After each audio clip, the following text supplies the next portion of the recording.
जय गुरु जी संगत जी, गुरु जी के बोल चैनल पे आपका स्वागत है। चैनल को लाइक करिए, शेयर करिए और सब्सक्राइब करिए ताकि आपको लेटेस्ट जय वीडियो की गुरु जी जानकारी संगत जी। आसानी गुरु से जी का मिलती अनंतम रहे। अनंतम शुक्राना। गुरु जी के श्री चरणों में कोटि कोटि प्रणाम और इस सारी संगत को जय गुरु जी। संगत जी, आज का सत्संग बहुत ही खास और बहुत ही प्यारा है। संगत जब गुरु जी पर अटूट विश्वास और पूर्ण समर्पण करती है तो गुरु जी हर समस्या पल भर में ही हल कर देते हैं। और आज के सत्संग में आप पाएंगे कि गुरु जी पर पूर्ण आस्था रखने वाली संगत और उनके परिवार को ही नहीं बल्कि मित्रों को भी गुरु जी का आशीष प्राप्त हुआ और ना हल होने वाली समस्याएं हल होती चली गई। संगत जी, सत्संग अंत तक जरूर सुने, आपकी हर समस्या का समाधान गुरुजी अवश्य पूर्ण करेंगे। आज का सत्संग गुड़गांव के विजय अंकल का है। तो चलिए संगत जी, सत्संग शुरू करते हैं। जय गुरु जी। संगत जी, जय गुरु जी, शुक्राना गुरु जी। ओम नमः शिवाय, शिव जी सदा सहाय। ओम नमः शिवाय, गुरु जी सदा सहाय। संगत जी, मैं गुड़गांव के सेक्टर 56 में 2003 में रहने के लिए आया। मुझे पता लगा कि यहाँ पर कोई भी मंदिर नहीं है। प्रभु कृपा से मेरी पहल पर मंदिर निर्माण के लिए स्थानीय नागरिकों का एक संगठन बनाया गया और थोड़े समय बाद फरवरी 2004 में हरियाणा नगर विकास निगम ने धार्मिक स्थान बनाने के लिए 1000 वर्ग गज भूमि हमें दान दे दी। संगत जी, हमारे संगठन ने सेक्टर 56 में एक ऐसे प्लॉट के लिए आवेदन दिया। हमारे क्षेत्र में हो रहे योग और प्राणायाम सत्रों के माध्यम से मैं कमांडर शर्मा के संपर्क में आया। उन्होंने मुझे गुरुजी महाराज के बारे में बताया और कैसे उनके परिवार पर उनको आशीर्वाद प्राप्त हुआ, उन्होंने यह बताया। कमांडर शर्मा ने यह सुझाव भी दिया कि यदि संगठन के सदस्य गुरुजी के पास जाकर उनसे अनुग्रह करें तो मंदिर निश्चित ही बन जाएगा। संगत जी, उसके बाद 25 जुलाई 2004 को कमांडर शर्मा के साथ मैं पहली बार बड़े मंदिर गया। उसी दिन शाम को मैं अपनी पत्नी प्रीति के साथ गुड़गांव में श्री मदन जी के घर पर आयोजित आयोजित एक सत्संग में भी गया। वहाँ पर कोई संगत ने गुरुजी से संबंधित अपने सत्संग सुनाए। संगत जी, संगत के सदस्य गुरुजी के स्वरूप के समक्ष अत्यंत प्रेम और श्रद्धा से नतमस्तक हो रहे थे। मुझे लग रहा था कि क्या यह गुरुजी का प्रचार करने का अपना ढंग है, परंतु मैंने अपने विचार अपने तक ही सीमित रखे। संगत जी, 4 दिन बाद संगठन के प्रमुख कार्यकर्ता कमांडर शर्मा के साथ गुरुजी के दर्शन हेतु एम्पायर स्टेट गए। मुझे वहाँ का वातावरण बहुत ही ज़्यादा सौम्य लगा। लंगर करने के बाद चलने से पहले हमने गुरुजी को अपना उद्देश्य बताया, तो उन्होंने अपना आशीर्वाद दिया और कहा कि मंदिर बन जाएगा। कमांडर शर्मा बहुत खुश हुए। उन्हें पता था कि गुरुजी के आशीर्वाद के बाद हरियाणा नगर विकास निगम से भूमि मिल जाएगी और मंदिर का निर्माण भी हो जाएगा।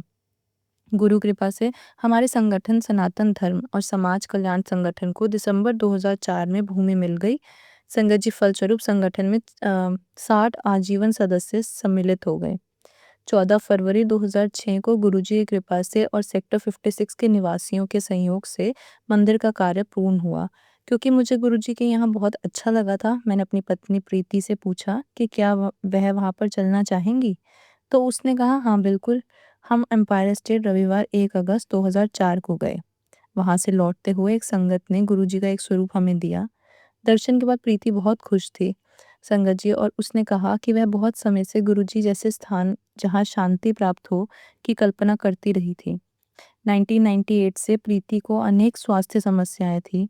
संगत जी, उसे ओवरीज में फॉलिकल्स थे और गर्भाशय की परेशानी थी। हमने होम्योपैथी, आयुर्वेदिक और एलोपैथी के डॉक्टर्स के चक्कर लगाए और उनका इलाज भी कराया, किंतु उपचार नहीं हो पाया ठीक से। अगस्त 2003 में उसकी सर्जरी के में उसके अंडाशय और गर्भाशय निकाल दिए गए। हालांकि उसे 2 महीने से कोई समस्या नहीं हुई थी, लेकिन उसके बाद उसका दर्द फिर से शुरू हो गया और डॉक्टर भी उसका हल नहीं निकाल पा रहे थे। कुछ ने कहा कि उसे नर्व्स की समस्या है, बाकी डॉक्टर्स कह रहे थे कि उसके गुर्दे में पथरी या पेट में छाले हैं। इन शॉर्ट संगत जी, डॉक्टर अपने निर्णय में एकमत नहीं थे। गुरुजी के दर्शन के 3 दिन बाद 4 अगस्त 2005 को रात में प्रीति को किडनी में के बहुत पास दर्द होने लगा। पेन किलर दवाइयों से भी लाभ नहीं हुआ था। सुबह उसका दर्द अपने आप कम था, पर रात को फिर वही स्थिति हो गई। प्रीति ने सवाल किया कि गुरुजी का स्वरूप घर में होने के बाद भी उसकी स्थिति में सुधार क्यों नहीं है। 6 अगस्त को हम अपने डॉक्टर के पास गए। उन्होंने 10 तरह के टेस्ट करवाने के लिए कहा। उसी दिन शाम को डॉक्टर ने बताया कि पहले जो सर्जरी हुई थी उसमें केवल एक अंडाशय निकाल दिया गया था, दूसरा अभी भी अंदर ही था और गर्भाशय की समस्या के कारण उस अंडाशय पर एक बहुत बड़ा सिस्ट बन गया था और वह सिस्ट किडनी पर दबाव डाल रहा था, जिससे वह अपनी समस्या आकार से 2 गुना हो चुका था। इस प्रकार गुरुजी महाराज के प्रथम दर्शन के 5 दिन बाद ही प्रीति की स्वास्थ्य समस्याओं का हल मिल गया था। संगत जी, जय गुरुजी, शुक्राना गुरुजी, अनंतम अनंतम शुक्राना। जबकि डॉक्टर्स ने तुरंत सर्जरी का परामर्श दिया था, अगले दिन रात को 11:30 बजे हम प्रीति को गंभीर अवस्था में हॉस्पिटल ले जा रहे थे। हम रास्ते में थोड़ी देर के लिए एम्पायर स्टेट में गुरुजी का आशीर्वाद लेने के लिए रुके। गुरुजी ने प्रीति को आशीर्वाद दिया और आश्वासित किया कि सब ठीक हो जाएगा। हम हॉस्पिटल पहुंचे। मैंने अपनी जेब में गुरुजी का स्वरूप रख लिया था। 7 अगस्त को प्रीति के अनेकों टेस्ट हुए और औषधियाँ भी दी गई। 3 दिन के बाद उसे वहाँ से डिस्चार्ज कर अपोलो हॉस्पिटल में एक महत्वपूर्ण सर्जरी के लिए भेजा गया। 12 अगस्त को गुरुवार था और उस दिन गुरुजी के पास जा सकते थे। जब हम प्रीति से पूछने लगे कि क्या वह चल पाएगी, तो उसने तुरंत हाँ कर दिया और हम भी गुरुजी के पास पहुँच गए। वहाँ से निकलने पर प्रीति ने मुझे बताया कि उसने मन ही मन गुरुजी से प्रार्थना की कि गुरुजी, पिछले वर्ष मेरी सर्जरी हो चुकी है और वह बहुत ज़्यादा पेनफुल थी। अगले सप्ताह मुझे फिर ऐसी ही बड़ी सर्जरी करवानी है। मैं आपसे विनती करती हूँ कि सर्जरी से मुझे बचा लीजिए और मुझे दवाइयों से ही स्वस्थ कर दीजिए। मैंने भी गुरुजी से निवेदन किया था, किंतु माध्यम उन पर छोड़ दिए थे। अगले दिन हम अपोलो हॉस्पिटल पर गए संगत जी। हमारे डॉक्टर ने कहा कि सर्जरी बहुत ज़रूरी है और उससे संबंधित तैयारियां शुरू कर दी। प्रीति अंदर ही अंदर बहुत टेंस थी। वह बोली कि उसने गुरुजी से प्रार्थना की थी, पर उसके भाग्य में यह ही था और वह उसकी सहायता कर रहे हैं। 15 अगस्त को गुरुजी के सत्संग का आयोजन श्री भाटिया जी के घर पर हुआ था। जब मैंने प्रीति से पूछा कि क्या वह चलेगी, तो उसने मना कर दिया संगत जी। उसने कहा कि उसे गुरुजी में विश्वास था, परंतु उसका भाग्य इतना अच्छा नहीं था। उसने कहा कि वहाँ पर संगत जब गुरुजी की कृपा प्राप्त करने की बात करेंगे, तो उसे बहुत बुरा लगेगा। इसलिए मैं अकेले गया। पहले सत्संग का वर्णन ओवरी में सिस्ट से पीड़ित एक महिला जिसकी सर्जरी होनी थी, वह सुना रही थी। गुरु कृपा ने उन कष्टों से उसे बचा लिया था। मुझे विश्वास हो गया था कि गुरुजी मुझे भविष्य का पूर्वाभास करा रहे हैं। उसके बाद लगातार चमत्कार होने लगे संगत जी। डॉक्टर जो प्रीति की सर्जरी करने को तत्पर थे, प्रीति का सुधार देखकर दंग रह गए। कुछ ही दिनों में डॉक्टर ने कहा कि उसके सिस्ट का आकार घटकर 30% रह गया है, जिसका उपचार दवाइयों से भी संभव था। तब से प्रीति के स्वास्थ्य में लगातार प्रगति होती रही है।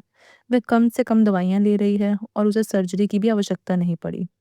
प्रीति को वही मिला जिसके लिए उसने विनती की थी, सर्जरी कराए बिना दवाइयों से उपचार। गुरुजी की कृपा के लिए हम उनके अत्यंत आभारी हैं। गुरुजी के पास जाकर उनको कुछ कहना ही नहीं पड़ता था संगत जी। उनके चरणों में जो भी आता था, वह उसका ध्यान अवश्य रखते थे। गुरुजी महाराज के पास आने के बाद हमारे जीवन में एक नाटकीय परिवर्तन आ गया था। पहले मुझे जीवन के सारे पहलुओं की चिंता लगी रहती थी और यह प्रवृत्ति अब समाप्त हो चुकी है। अब मुझे ज्ञात है कि गुरुजी हर समस्या का ध्यान रखते हैं। कोई भी स्थिति गुरुजी द्वारा रचित है। गुरुजी अपने भक्तों से बहुत कम बात करते हैं, किंतु ध्यान सबका रखते हैं। उन्होंने 8 अक्टूबर को मुझे कहा, जा तेरा कल्याण कित्ता। उस दिन से मेरे जीवन में परिवर्तन आने लगे। मेरा व्यावसायिक जीवन बदल गया। मैं एक व्यवसाय कर रहा था संगत जी, किंतु मुझे उसमें संतोष प्राप्त नहीं हो रहा था और मैं उसे बदलना चाहता था, किंतु मैं जीवन के 5वें दशक में चल रहा था और इस बीच व्यवसाय बदलना कोई सरल बात नहीं होती और मुझे ऐसा करने का साहस भी नहीं था। लेकिन गुरुजी मुझे अनेक नाजुक परिस्थितियों से बाहर निकाल कर लाए, वहाँ पकड़कर। गुरु कड़ियों सो ही उतर पाए। मैंने अपना पिछला व्यवसाय 16 अगस्त 2005 को बंद कर दिया। गुरुजी की कृपा से अब मुझे एक नए व्यवसाय में बहुत ज़्यादा मुनाफा मिल रहा है और अब मैं एक राष्ट्रीय उपक्रम की योजना बना रहा हूँ, जिससे मुझे व्यावसायिक संतोष भी मिलता है। इस परिवर्तन की अवधि में गुरुजी की दया से मैं संभलता रहा। इस समय मेरा मकान भी बन रहा था। जब भी किश्त देने का समय आता, तो मेरे सामने आर्थिक कठिनाइयाँ आ जाती। मैंने गुरुजी को कुछ भी नहीं बताया, लेकिन उन्हें सब कुछ पहले से ही पता था। अब जब भी धन की आवश्यकता होती थी, वह कहीं न कहीं से अरेंज हो जाता था। जिन्होंने मेरी आर्थिक सहायता की, उन्होंने कभी भी उस पैसे को वापस माँगने की शीघ्रता नहीं दिखाई। 1 वर्ष के बाद 16 मई 2006 को मुझे अपने घर की चाबियाँ मिल गई और 19 मई को मैंने उन्हें गुरुजी के चरण कमलों में रख दिया। आर्थिक संकट की अवधि में उन्होंने ही मेरी सहायता की थी। मेरे लिए गुरुजी ही ईश्वर हैं। प्रतिदिन मैं एक मंदिर में जाया करता था। मैं अनेक देवी-देवताओं को पूजता था। अब मुझे गुरुजी में प्रत्येक देवी-देवता दिख जाते हैं। एक नाम दिए मन मेरे। मुझे अब मात्र एक ही मंत्र पता है। ओम नमः शिवाय, शिव जी सदा सहाय। ओम नमः शिवाय, गुरु जी सदा सहाय। मैंने अपने सम्मुख ईश्वर को देखा है। जी हाँ संगत जी, मुझे अब कहीं भी अन्यंत्र जाने की आवश्यकता नहीं पड़ती। मेरी खोज गुरु जी के चरणों में अब आकर समाप्त हो जाती है। फरवरी 2005 में एक दिन मैं अपने ऑफिस जा रहा था कि मैंने 20 वर्षीय सिक्योरिटी गार्ड को सड़क पर पड़े हुए देखा। कुछ लोग उसे घेर कर खड़े थे। मैंने उसका मुंह खुला देखा तो वो सांस ले रहा था, किंतु उसके मुंह से खून और झाग निकल रही थी। उसकी ऐसी कंडीशन देखकर यह स्पष्ट था कि उसके जीवन का अंतिम समय ही शेष है। मैंने अपनी आंखें बंद की और गुरुजी से उसे बचाने के लिए प्रार्थना की, और जैसे ही आंखें खोली मैं चकित रह गया था संगत जी। मैं सरप्राइज़ था कि आधे मिनट में ही वह उठकर खड़ा हो गया। मैंने गुरुजी को धन्यवाद किया और उस व्यक्ति से उसका नाम और पता पूछा। उसके सही उत्तर से लगा कि अब वह बिल्कुल ठीक है। मैं अपने ऑफ़िस आ गया। मुझे आभास हो गया था कि गुरुजी सदा हमारे साथ हैं और जब भी कोई याद करता है, वह उत्तर ज़रूर देते हैं। जी हाँ, संगत जी, आप भी गुरुजी को दिल से याद कीजिए। आपको अवश्य अपने प्रश्नों के उत्तर मिल जाएँगे। संगत जी, जब मुझे गुरुजी के मंदिर में आते रहने के से पूर्ण शांति मिल गई, मैंने सद्गुरु को अपने परिवार के सब सदस्यों को उनके चरणों कमल में स्थान देने का अनुरोध किया। गुरु कृपा से मेरे माता-पिता, मेरे दोनों भाई और उनके परिवार, मेरी सास, मेरी पत्नी के भाई और उनका परिवार, सबको उनकी शरण मिली है और उनको भी अनेक अनुभव हुए हैं। गुरुजी ने हर एक को शांति, स्वास्थ्य और समृद्धि प्रदान की है। सबकी प्रवृत्ति में, सबके नेचर में परिवर्तन हुआ है संगत जी। अब परिवार में बहुत प्रेम, सुख और शांति है।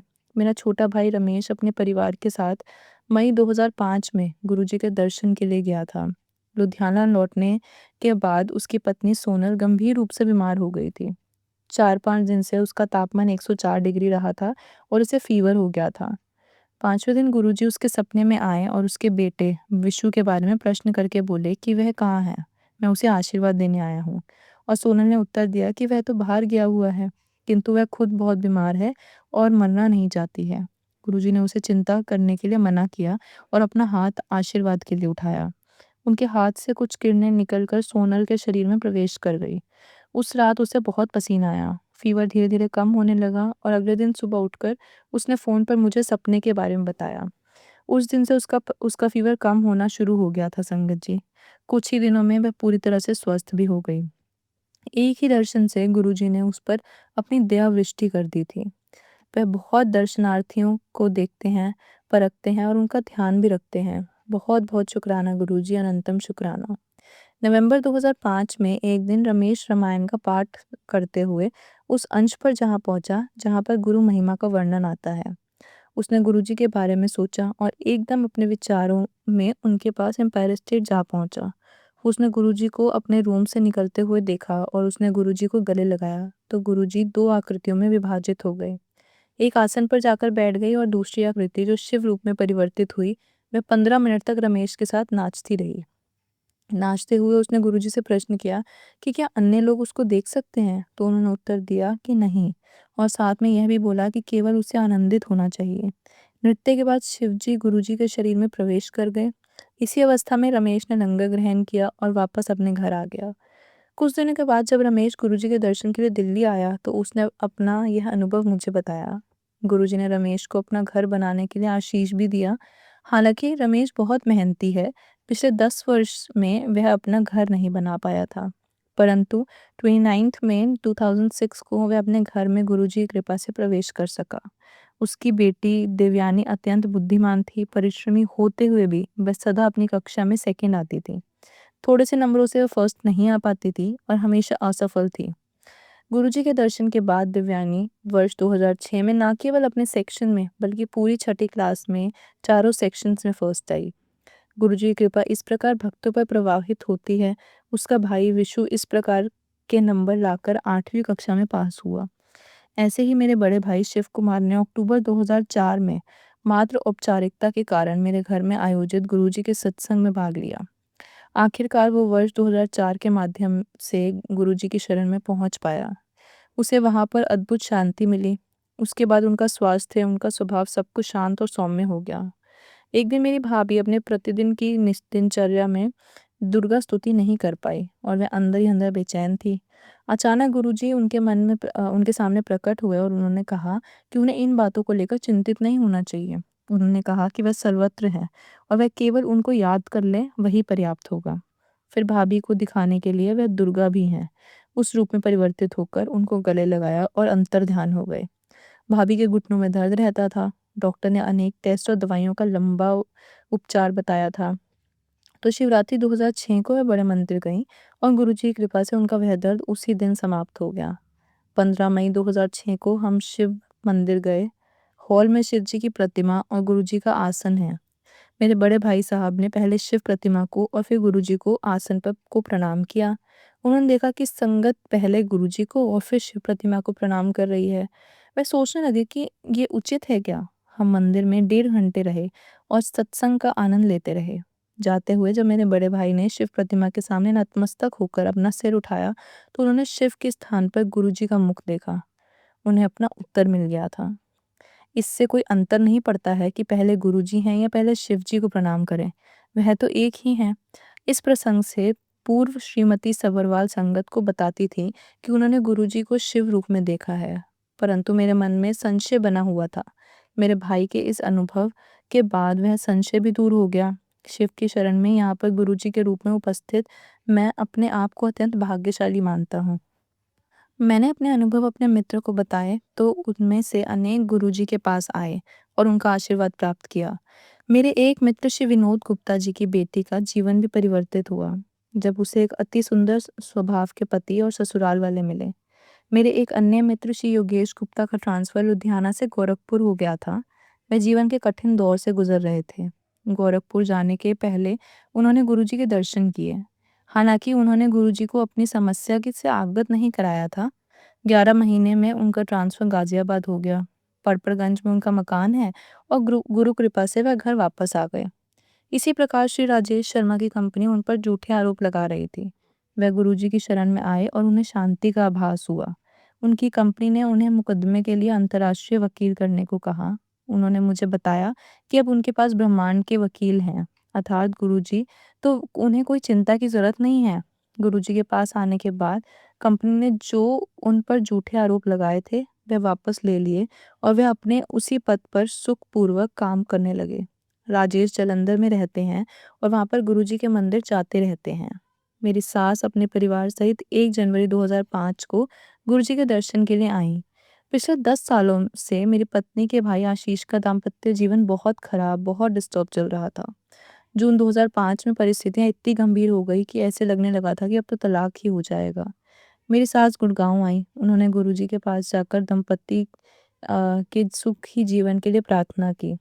1 हफ्ता में दोनों पति पत्नी के बीच आई हुई समस्या अपने आप समाप्त हो गई। उसके बाद वो दोनों गुरुजी के चरणों में रहे, उनके दर्शन करने लगे। उनकी कृपा से, उनके आशीष से उनकी पत्नी अब सुखपूर्वक वहाँ पर रहती हैं और अपने पुत्र की एक साथ में मिलकर देखभाल करते हैं। कितने प्यारे हैं हमारे गुरुजी। बिना कहे सारी समस्या सुन लेते हैं और उनका हल भी निकाल देते हैं। संगत जी, आप निष्कपट भाव से गुरुजी पर विश्वास कीजिए, उन पर श्रद्धा रखिए और उन पर पूर्ण आस्था रखिए। आप सभी के सारे काम बनेंगे। आप अपने विश्वास को कभी कम मत होने दीजिए। मैं अपने सत्संग को भी यहीं विराम देता हूँ। ओम नमः शिवाय। शिव जी सदा सहाय। ओम नमः शिवाय। गुरु जी सदा सहाय।